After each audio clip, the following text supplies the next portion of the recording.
আমাদের প্রথম ম্যাচ শেষ এবং আমরা ভালো একটা রেজাল্ট নিয়ে বের হয়েছি।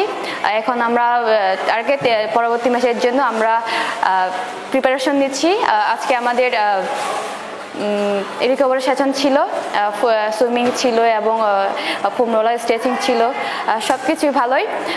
এখন আমরা দ্বিতীয় ম্যাচের জন্য কোচ যে আমাদের দিক নির্দেশনাগুলো দিবেন এগুলো আমরা কাজে লাগাবো এবং আমাদের সেরাটা দেওয়ার চেষ্টা করব। নতুন সেনোরা, গাইনোকোলজিক্যাল সোসাইটি দ্বারা স্বীকৃত নিরাপদ ও সুগন্ধিমুক্ত স্যানিটারি ন্যাপকিন সেনোরা। গতকালকের ম্যাচের দিন আপনারা ভাইয়ের মৃত্যুবার্ষিকী ছিল, এটা আসলে গতকালকে আমার ভাইয়ের তৃতীয় মৃত্যুবার্ষিকী ছিল। সব মিলে আসলে আমি ভাইকে, আমার খুব আদরের একটা ভাই ছিল, আমাদের খুব আদরের ছোট ভাই ছিল। সো এটা হয়ে গেছে। এখন আমি আসলে কালকে একটা টার্গেটই ছিল যে যদি খেলি, গোল করি, ও গোলটা আমি তার উদ্দেশ্যেই উৎসর্গ করব এবং আমি গোল পেয়েছি। ওই গোলটাই আমি তার উদ্দেশ্যে উৎসর্গ করেছি। আলহামদুলিল্লাহ, আমাদের প্রথম ম্যাচ গিয়েছে। আমরা প্রথম ম্যাচে আল্লাহর কাছে শুকরিয়া যে আমরা খুব ভালোভাবেই শেষ করেছি। তো আশা করি আমাদের নেক্সট ম্যাচ 2 তারিখে হোম। তো আমরা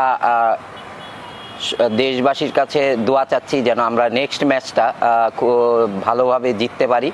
এবং যদিও ম্যাচটা খুব টাফ হবে, জানেন যে আপনারা মায়ের মা হলো র্যাঙ্কিংয়ে 55। তো আমি আসলে র্যাঙ্কিংটা দেখছি না, আসলে আমাদের মেয়েরা যদি ঠিক মতো খেলতে পারে তবে আশা করি যে আমরা কামিয়াব হব। তো আই হোপ যে আমাদের মেয়েরা ভালো করবে। আজকে যে ট্রেনিং করছেন এখন কি নিয়ে ফোকাস আছে?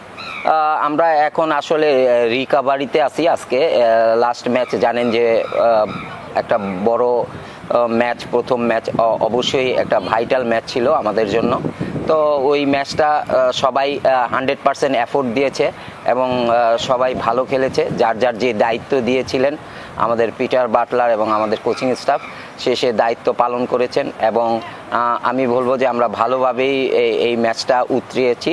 তো আমরা নেক্সট ম্যাচের জন্য প্রিপেয়ার্ড হচ্ছি। আমরা আজকে মেয়েরা রিকভারি সেশন করছেন, স্ট্রেচিং।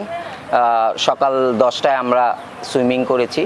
তো আশা করি আমরা নেক্সট ম্যাচের জন্য আমরা প্রিপেয়ার্ড হচ্ছি।